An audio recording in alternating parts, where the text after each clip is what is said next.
popcorn ready. It's game time, baby. Ladies and gentlemen, please welcome a team that is known as Stoppers. The Athletic presents Hoge Jahns. Every single play, go take it. Bring that juice. Let's go get it. Come on. Chicago's best Bears coverage. Go Bears. Go Bears. From NBC Sports Chicago, it's Adam Hoge. I do think he has the support of his teammates. Why would you not be rooting for him to succeed? And from The Athletic, it's Adam Jahns. I don't mean to psychoanalyze this stuff, but this is what we do in Chicago. This is what we do with their quarterbacks, and this is the biggest story in town. Here they are, the Adams, Hoge Jahns. What's up? Welcome in, Hoge and Jahns with you on a Tuesday as the excitement, the championship parade, it seems like, Johnsy, of the Bears getting Justin Fields continues. And I'm not ready to temper the excitement. I don't think we should. No, I don't think you should either. No. You should be excited. You should be enthralled that the Bears have a new starting quarterback. He's hope personified. I mean, Justin Fields feels like a more sure thing. We're going to have this conversation later, like a more sure thing than Mitch Trubisky. Be excited. It's okay. Wake up every day loving what the Chicago Bears did. Well, we got a lot of good coverage coming for you, not only today on this episode, but in the coming weeks. We're gonna blow this thing out for you and get you as much insight on Justin Fields as we possibly can. You guys asked right away, it seemed like on Thursday night, to get Nate Tice back on the podcast. If you listened to our episode a couple weeks ago, you heard Nate really talk up Justin Fields as his second favorite quarterback to only Trevor Lawrence in this draft. And so we got him back on the pod today to really go into an even deeper dive on Justin Fields and what makes him so good. So hopefully you're going to enjoy that. Follow us on Twitter at Adam Hoge, Hoge, at Adam Jahns, Jahns. Plenty of coverage up. Johnsy, 5,000 words. I went a little overboard on this. It's a book. My 10 Bears things up this morning on NBCSportsChicago.com. Part of it is this is genuinely my favorite column I write every year. Just the fallout of the draft. There's so much to learn about these guys, and just in particular with this one, how everything played out. Not just Thursday night, but yes, Thursday night. The whole just the draft order playing out the way it did, but also going back months to the quarterbacks the Bears were interested in and serious about trading for.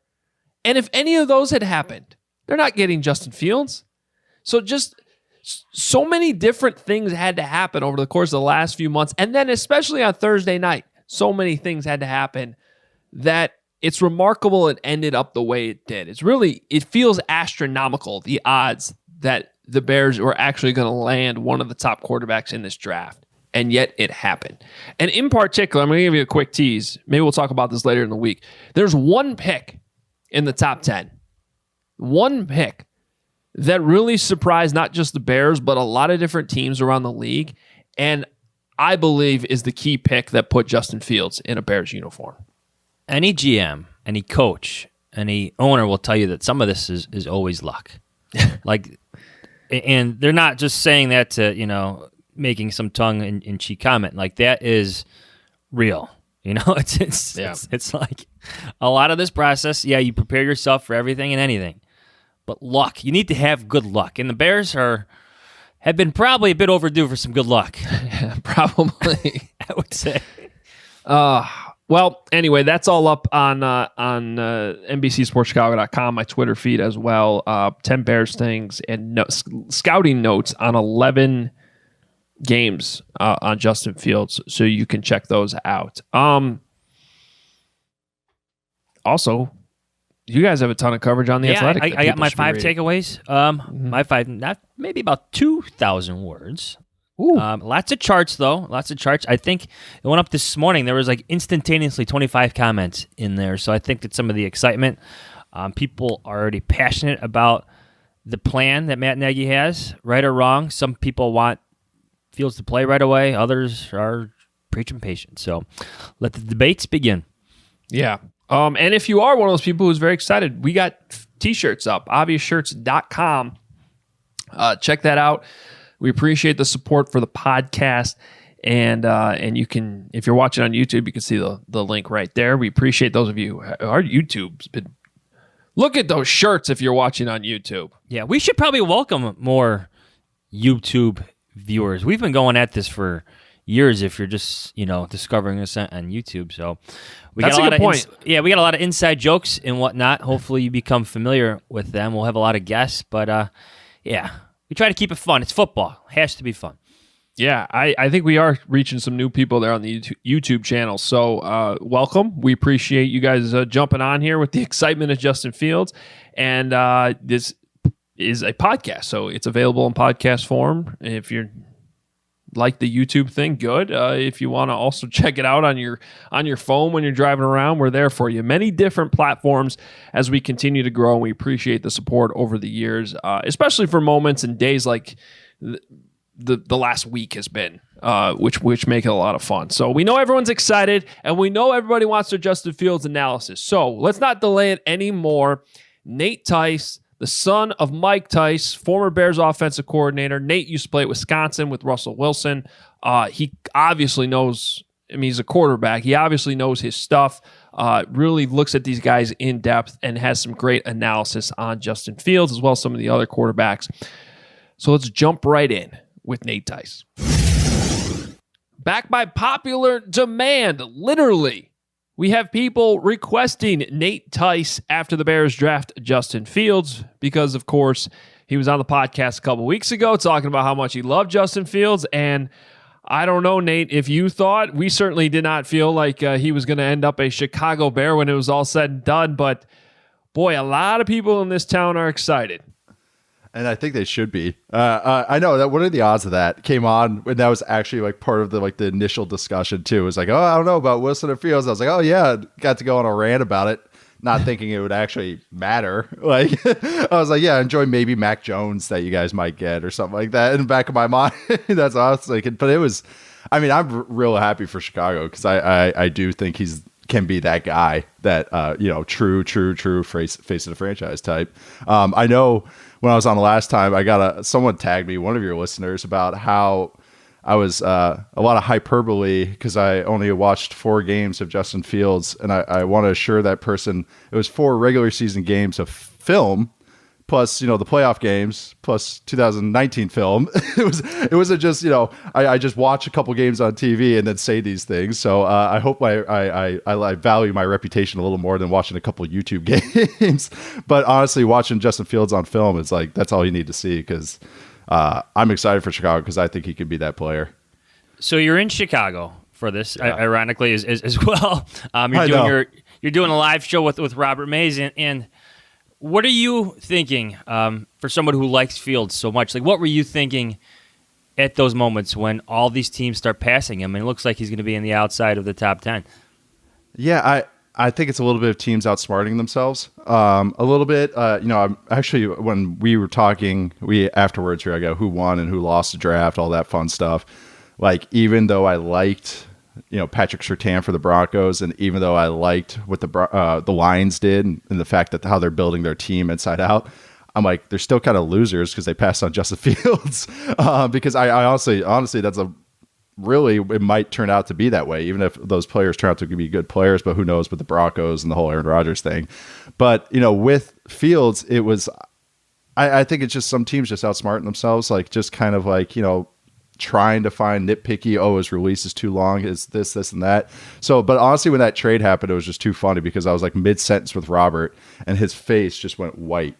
And I was like, okay, something happened behind me. And then he was like, Bears traded up. And then it's like one of those moments you forget you're recording.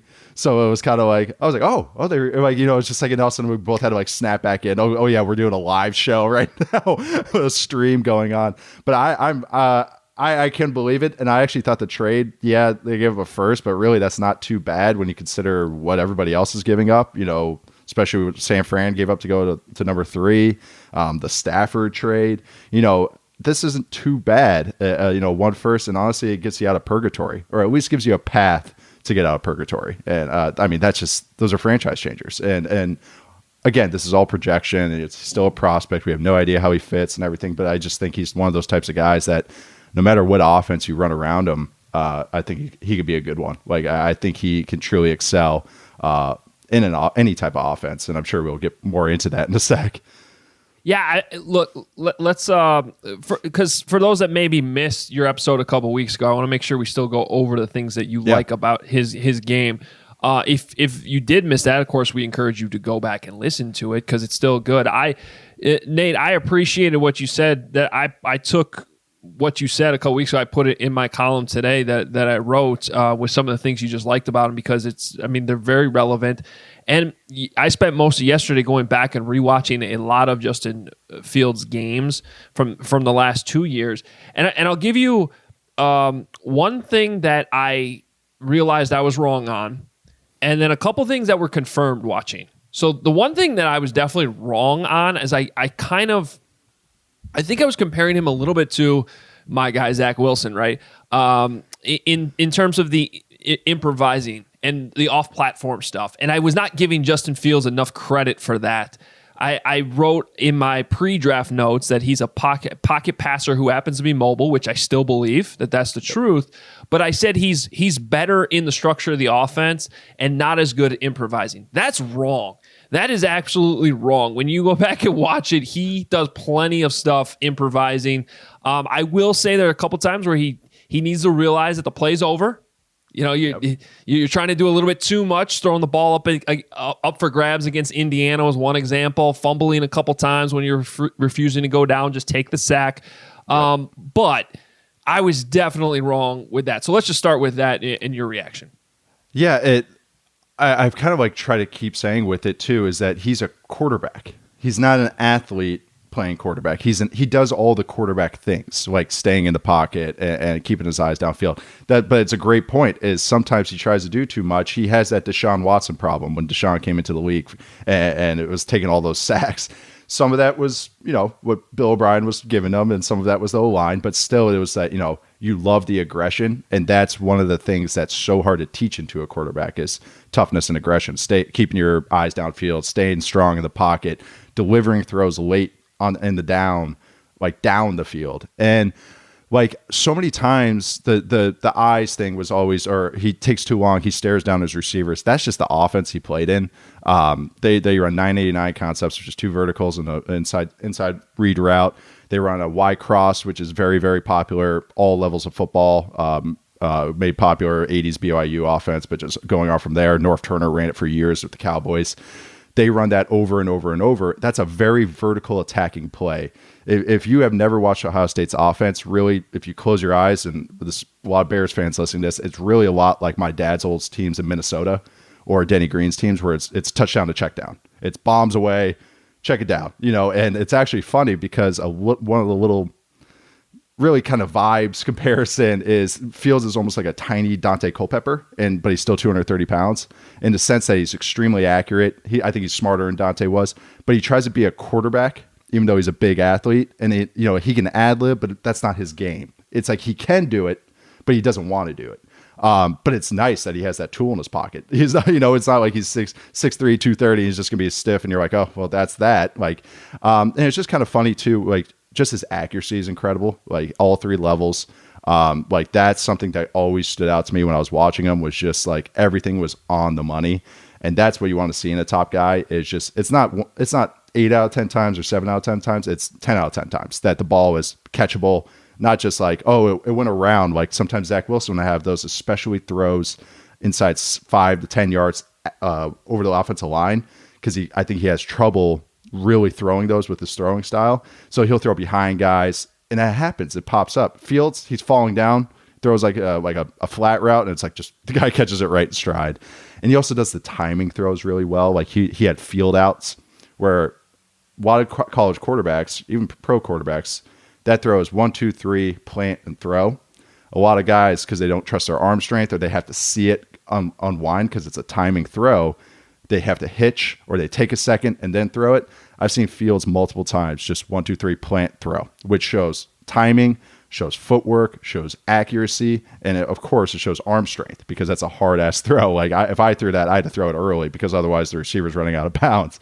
But he does all those things yeah, the negatives with him is, he has to speed up the clock.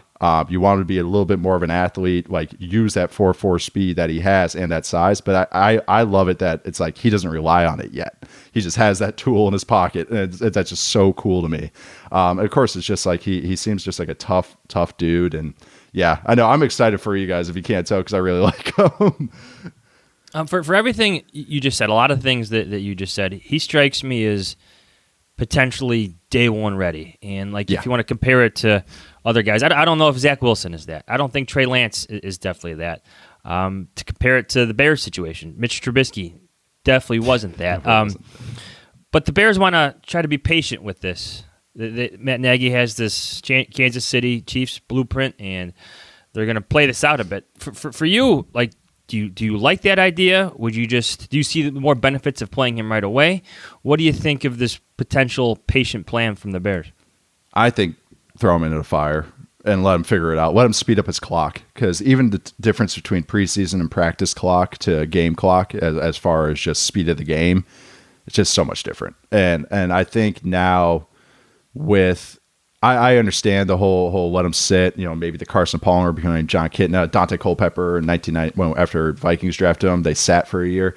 I think now you just throw them in the fire. I think these quarterbacks are more ready than ever to handle that. And also it's like Matt Nagy's clock is ticking a little bit too. So you kind of, I feel like you just give your guy a chance. I understand that. And they have a decent, solid guy in the room, and Andy Dalton. Not only just, he's a good guy and everything, and I think he's going to be a good person to have around Justin Fields.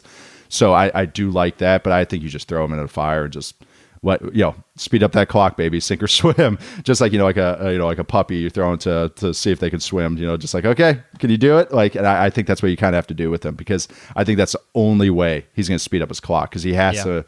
It stinks, but you kind of have to make a mistake before a lot of guys have to learn something. Otherwise it's all theory. You hear teams be concerned or express worry about ruining a guy's confidence. Fields doesn't strike me as a guy who, that confidence will not be ruined. If anything, he'll be more motivated by failure. I mean, do you see that on the field a bit? Yes, that intangible perspective. Absolutely, these kind of things tell.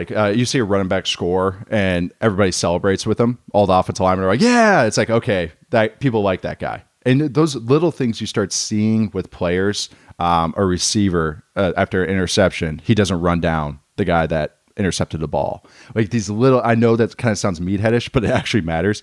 With Justin Fields, he gets hit, he's bouncing right back up. He scores, everyone's going nuts with him.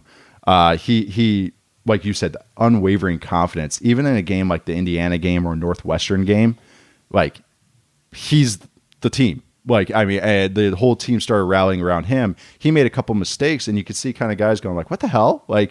Justin doesn't do that. I was doing that on the sidelines.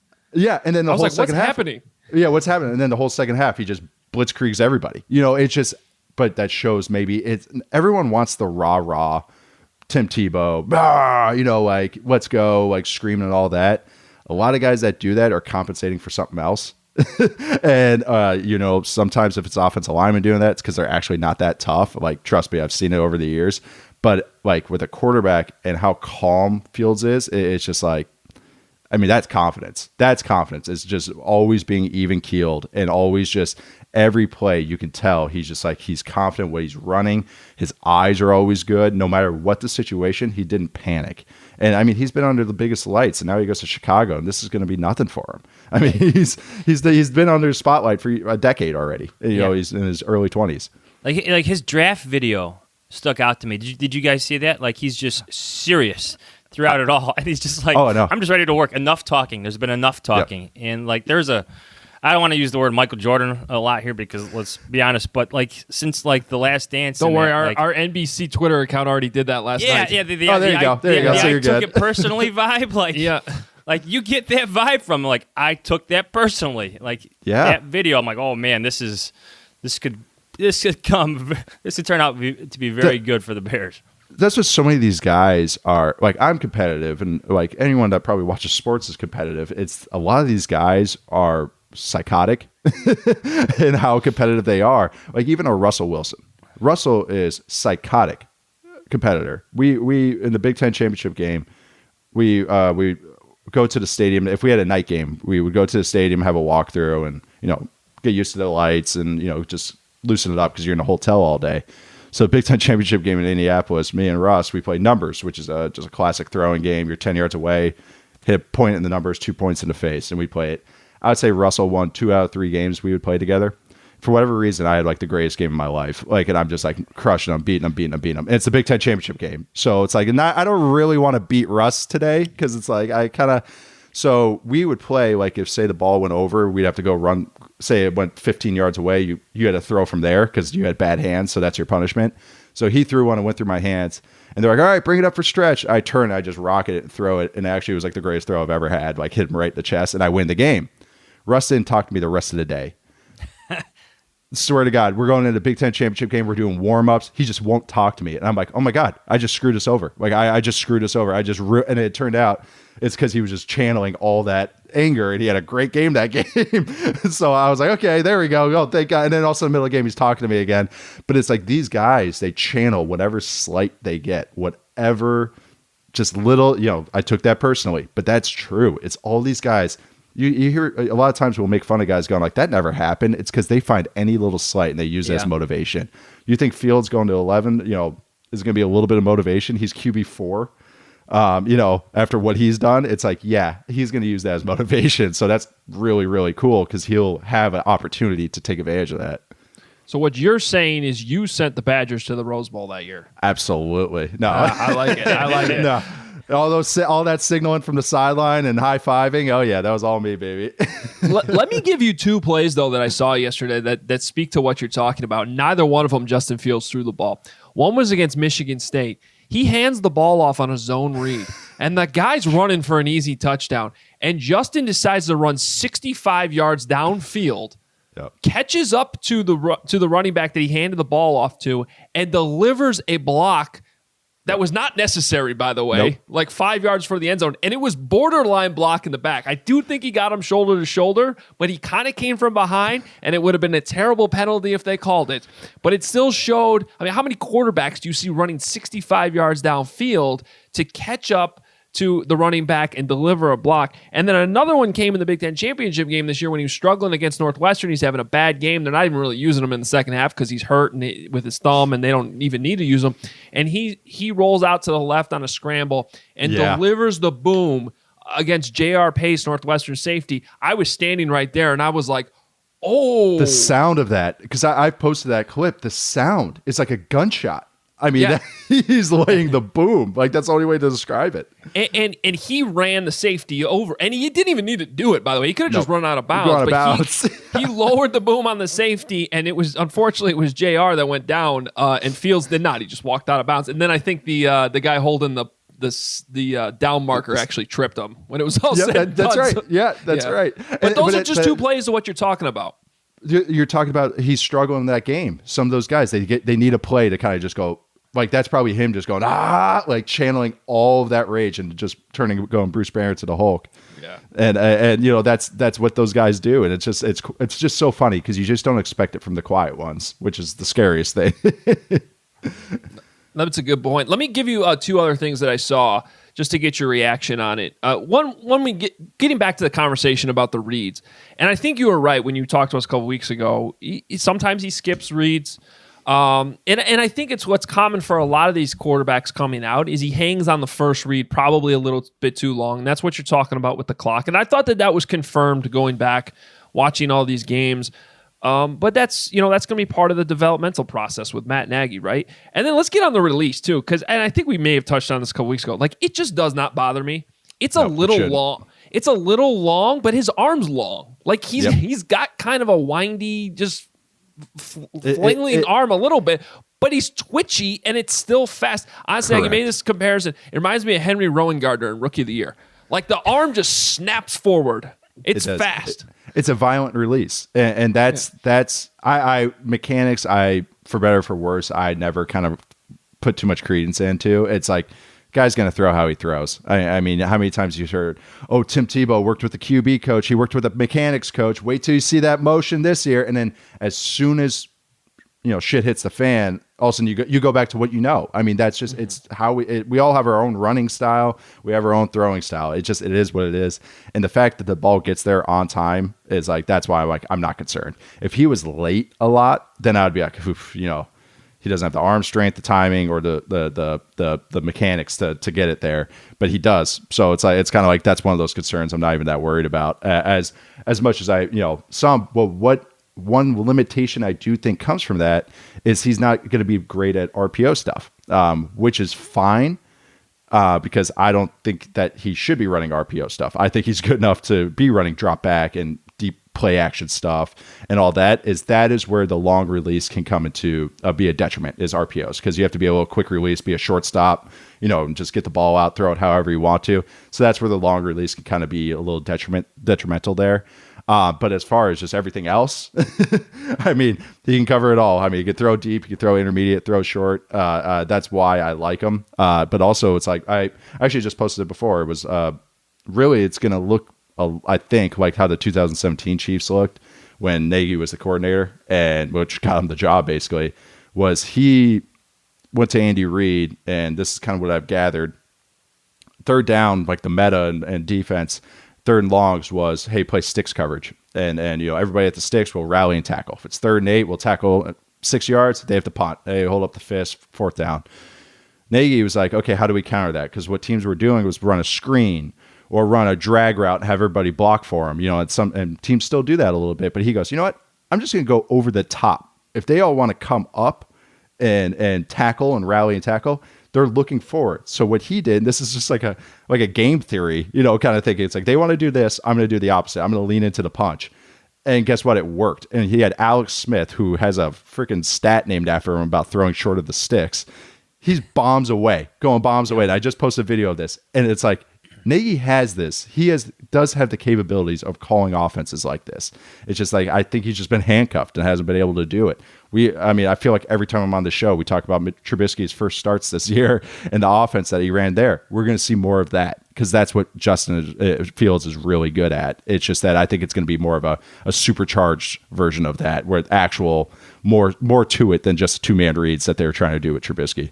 Yeah, this is a great point because, like in 2019, when Nagy would dial up these shot plays and the guy would be running wide open, whether it's Taylor Gabriel or Anthony Miller in a deep cross, whatever, like open, and Trubisky would miss it. Like that deep ball accuracy frustrated the hell out of Nagy, especially when he dialed up these plays and it's perfect. The guy's wide open, doesn't hit him.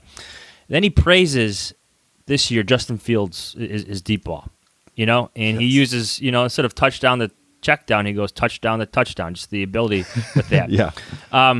Nagy's played quarterback. You play quarterback. Like the deep ball accuracy, like how much does that, for a guy who played it, like separate quarterbacks? The ability, like how would you articulate how that separates guys? The ability to be aggressive, but complete those aggressive throws for your coach. We can all do it with not in the pocket. If I'm just standing there, like I could throw a pretty deep ball and complete it. It's the fact that he does it with with stuff happening around him in the pocket, moving, has to be, his feet aren't perfect. A lot of guys can do it when everything's perfect. It's the difference when you can do it in the muck, or do it when you have to look off a safety, or do it when you hey, okay, this guy, I know this corner is really freaking good, so I have to put this ball exactly where I want it. That's kind of the difference, is being able to do it consistently. I think every quarterback in the NFL could do it when the situation's perfect, and that's why they're in the NFL at this point, or it's 1 out of 4 times. Like you said, the guy's wide open, and Trubisky probably hit it 1 out of 5, 1 out of 6 times, and it cannot be, like said enough. Is another thing is Fields has the good enough arm strength where the wind, he can cut through it, and that matters big time. His ball does look different than Mitch's. It does. It jumps. And I wouldn't say in this class, he probably has the 3rd best arm strength, but that's kind of like a disservice because he has good arm strength, because Lawrence and Mac Jones not Mac Jones. Lawrence and Trey Lance have howitzers. And I think Fields is good, but the thing is, he doesn't have to worry about that. When he throws those deep balls, he's going to know. He's played at Ohio State. He played in the Big Ten. He's going to know how to play the wind. He's going to know, I have to get this ball out early because it's going to float on me because I have the wind behind me, or it's going to cut across, so I have to put this on a line drive.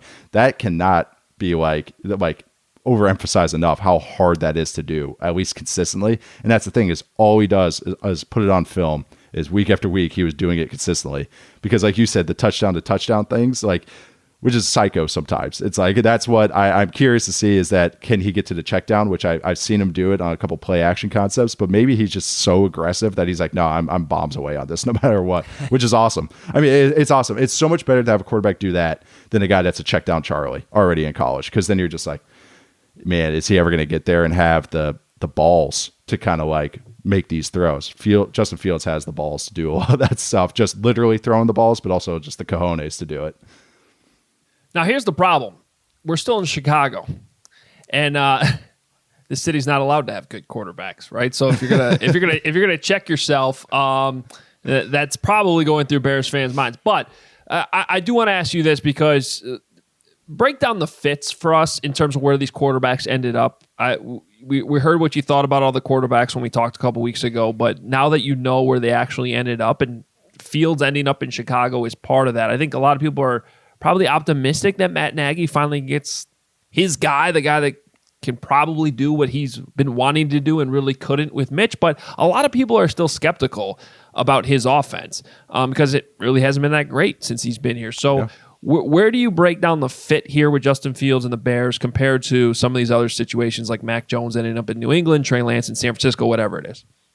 Yeah, I think anyone going with Kyle Shanahan is going to be happy. So I think easily that one. Well, I'll start with Fields. Just I think it's going to be fine. I think we do have to look more at the 2017 Chiefs film to see what I think is going to this year is going to look like. And I mentioned the RPO thing because I don't think you guys have to worry about those Nick Foles, Trubisky slant RPOs as much with Justin Fields. Like, you're going to see a sprinkling, but they're not going to lean on it like they had to at Foles. But starting with the top, like Trevor Lawrence, like he's kind of scheme proof. I'm very curious with that whole room they have going on. They have Bevel, they have Schottenheimer, and then they have Urban Meyer, who is an offensive guy as well. And at first I was like, okay, Bevel's probably going to take the lead. Schottenheimer's going to have his ideas, maybe situationally. And, Urban's probably going to let him go. And then they took Travis Etienne in the first round. And then I was like, okay, how much of Urban Meyer's offense is going to be in Jacksonville? Because the fact they took a jet sweep package play guy who can't protect, and like people were saying, oh yeah, he has route running ability. He doesn't. Like, Travis Etienne's not a good route runner. It's more that he catches screens and he can take it the distance. So it's like Michael Bennett, like the Vikings, back in the day. It's like, that's kind of what he is. So it's kind of okay. So, but he was like, no, we need the jet sweep guy. We need a guy that's going to be in the slot that can do all this stuff. It's like, man, you get those guys in like the fourth round, Urban. But that was very telling. But I think Trevor Lawrence is just kind of scheme proof. So whatever they do, I think you're going to see a lot of four verticals there. Maybe some half roll play action stuff. As far as Zach Wilson, they're running a Shanahan offense too. They have Mike LaFleur there, Matt LaFleur's little brother. Great guy. But it's going to be a Shanahan offense. I think that's going to help Wilson. Wilson isn't as fast as a processor as maybe even I thought at first, until I started watching more and more of them. Is they didn't run that many the BYU offense was so much fun in the sense that they were very creative situationally. 3rd and 1, red zone. We gadget plays. But as far as passing concepts, they didn't run that much. They ran 99, which is a 2 vertical offset. Play that you see a lot of. Arians runs it all the time, and then they run Y cross and they run mesh, which we all know what mesh is. And yeah, okay, that's a couple good concepts, but then at the NFL, the problem is that the carryover is basically week to week. You keep about your 30% of your offense, and everything else changes week to week. So you have to see is like, can he handle all these newer concepts? Because sometimes he would run more of a gadget thing or a one-time play action shot play, and he couldn't get off number 1. And he made the 50-50 throws work. They were dunking on people down there at BYU, and it looked great. But then it was like, okay, consistently, he has to do that, and that's gonna be interesting to see. I do think that offense is gonna be good for him because they're gonna make it easy. Like the Shanahan offense just lifts all the bar or lifts the floor for a quarterback because it makes it so simple. It's half field reads. If you're on 3rd down, it's one read and then scramble basically because they're trusting themselves. They're going like, the X is gonna be wide open here. If he's not open, make a play. And Wilson can do it and throw off platform. So that's a good fit because the bar is going to be raised. They're going to make it easier on him and make the progression a little easier. Trey Lance, I think, with the 49ers, I think it's just he's not as much as a project as I think people are making him out to be. I think he's very cerebral. He's big. He's athletic. His accuracy, I would say, is above average, but I wouldn't say good. He sprays it a little bit, but he has a big arm. And it's funny, I think Shanahan just went for the antithesis of the quarterback he had. He was like, okay, I'm tired of not attacking 20 yards or more down the field. I'm tired of my quarterback not creating when stuff happens in the pocket. Okay, I'm going to get a quarterback that's big, strong, and can throw a deep ball and also run QB run game. I think that's offense is going to be crazy. Like, I think it's almost going to be under center sometimes, shotgun, almost like basically glorified single wing with juice check, like lead blocking for Trey Lance. Like, I think that's going to be a really cool offense to watch. Already talked about Fields, and then Mac Jones with the Patriots. I think that offense is going to look more when Josh McDaniels came back to New England in the kind of the mid 2010s. They had the Moss Welker years, and they're bombs away. And then when he came back, they had the tight ends, and then Wes Welker left, and that's when Julian Edelman kind of emerged on the scene. And that was like death by a million crossers and timing throws, and everything was just getting the ball out, and just letting them go, and had a good run game.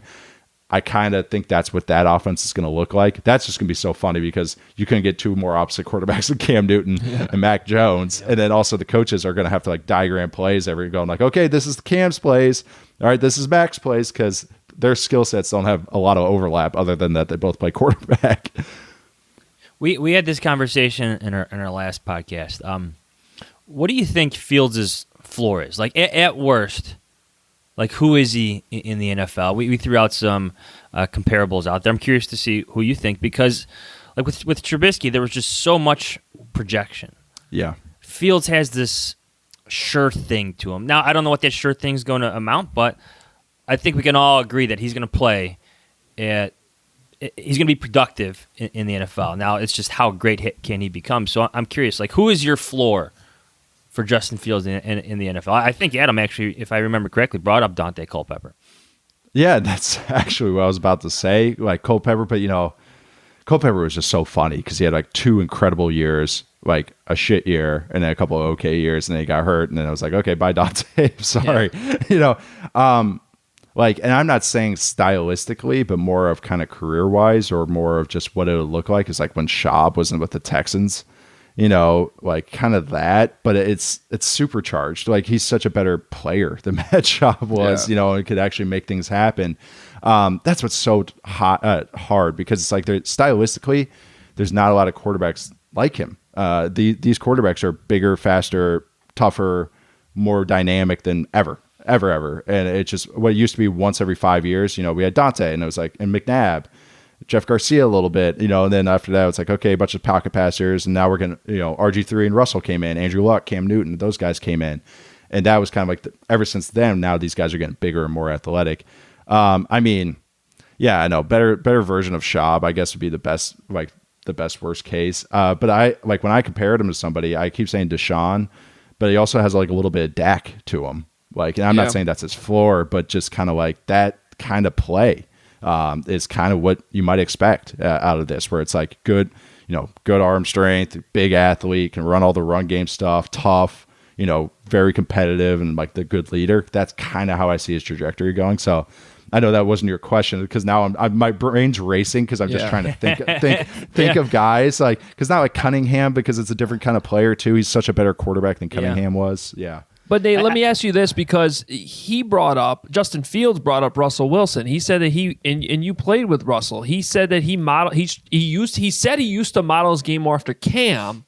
And I think we'd all agree he's actually probably more polished as a passer than Cam Newton.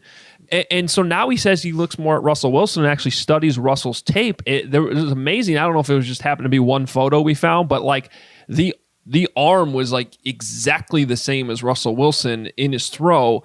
And I'm just curious, since you play with him, what you think about that. There is a baseball background there too. Yeah.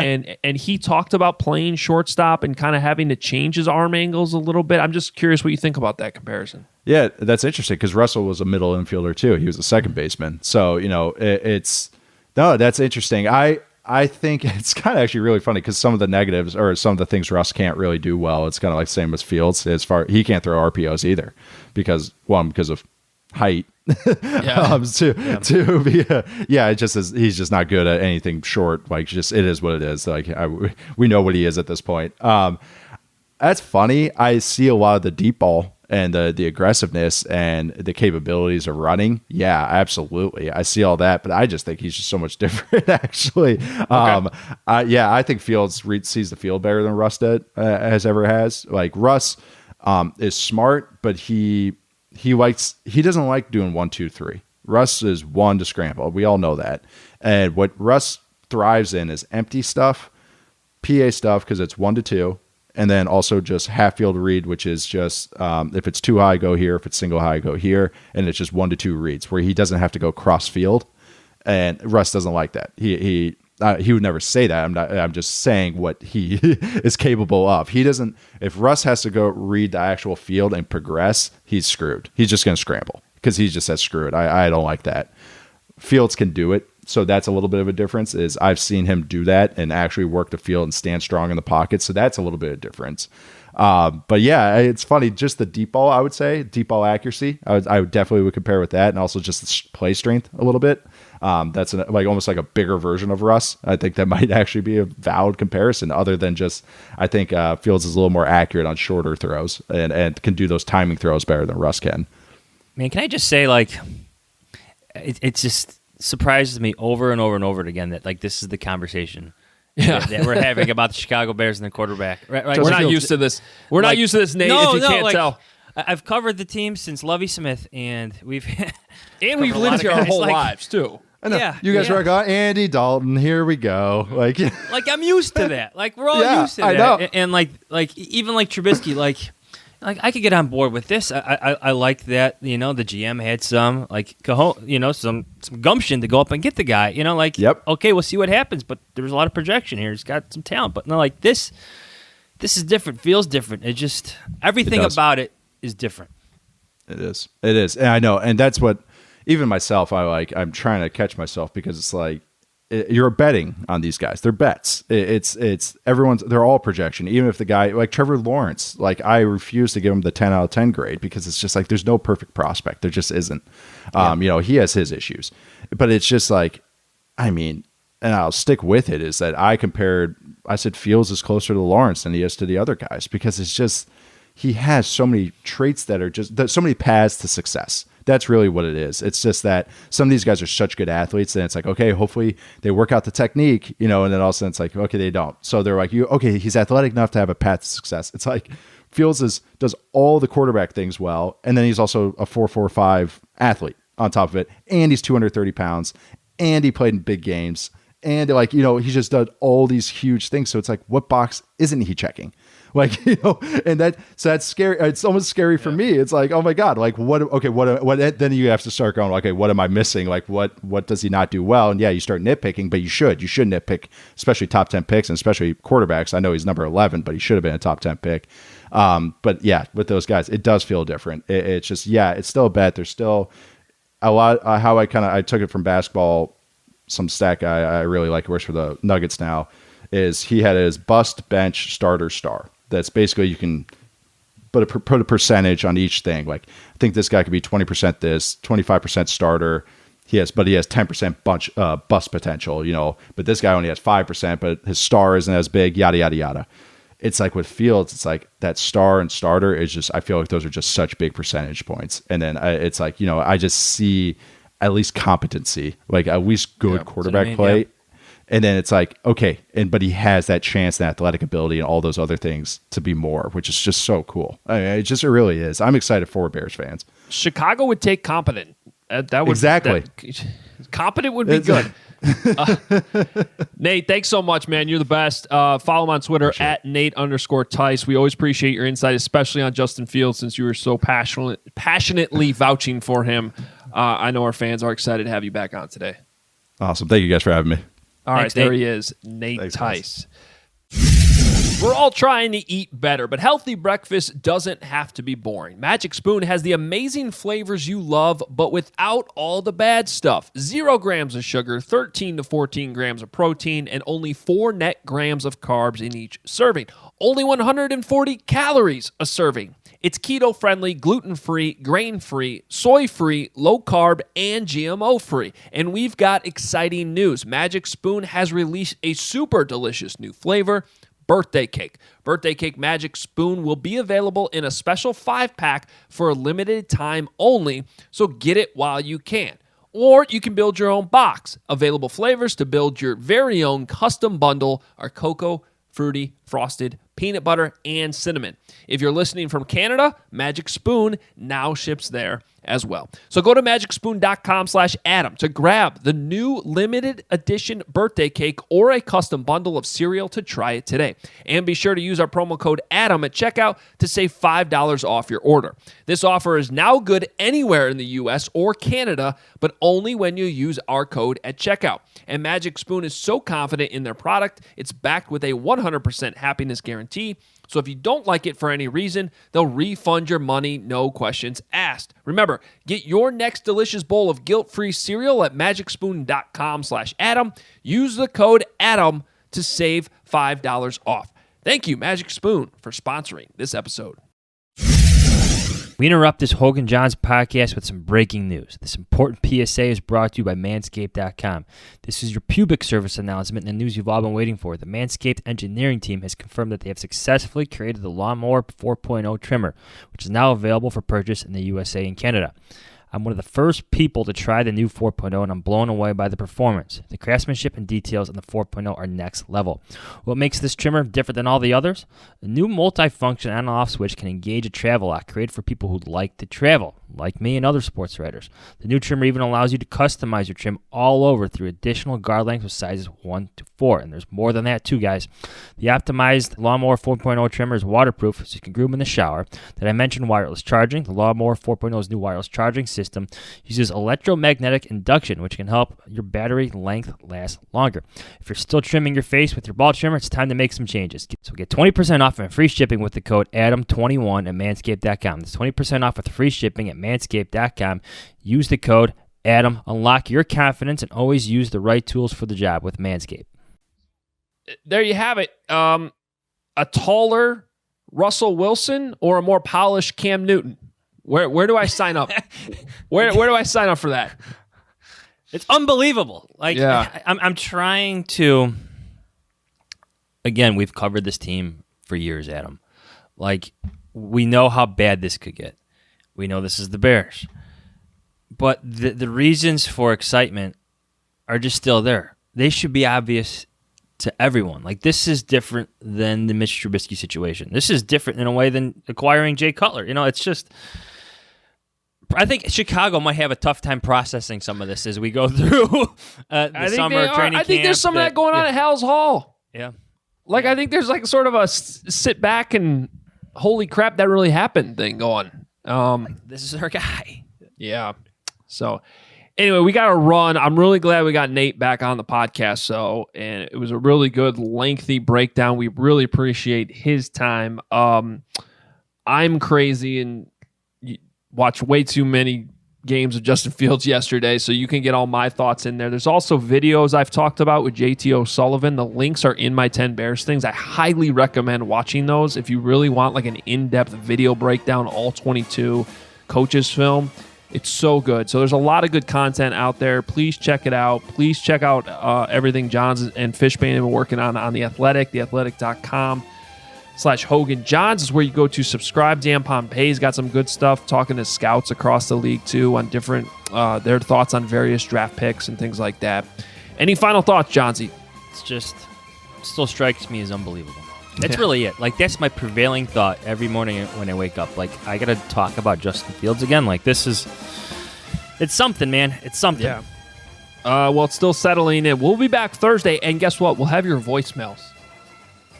We still do have those voicemails from last week. Your reaction to Justin Fields, we will be bringing those to you on Thursday's episode. And honestly, the fallout of this is going to continue for weeks. We'll get you more guests, more breakdowns, everything we can on Justin Fields. Is an enormous story in Chicago, and we'll keep it going for you. So we'll talk to you. Let's call it the blowout. Wait a minute. Does that work out? I don't know. Expanding on this selection, yeah. Maybe. All right, we'll talk to you later in the week. See ya. Y'all stay corona free, all right? And God bless.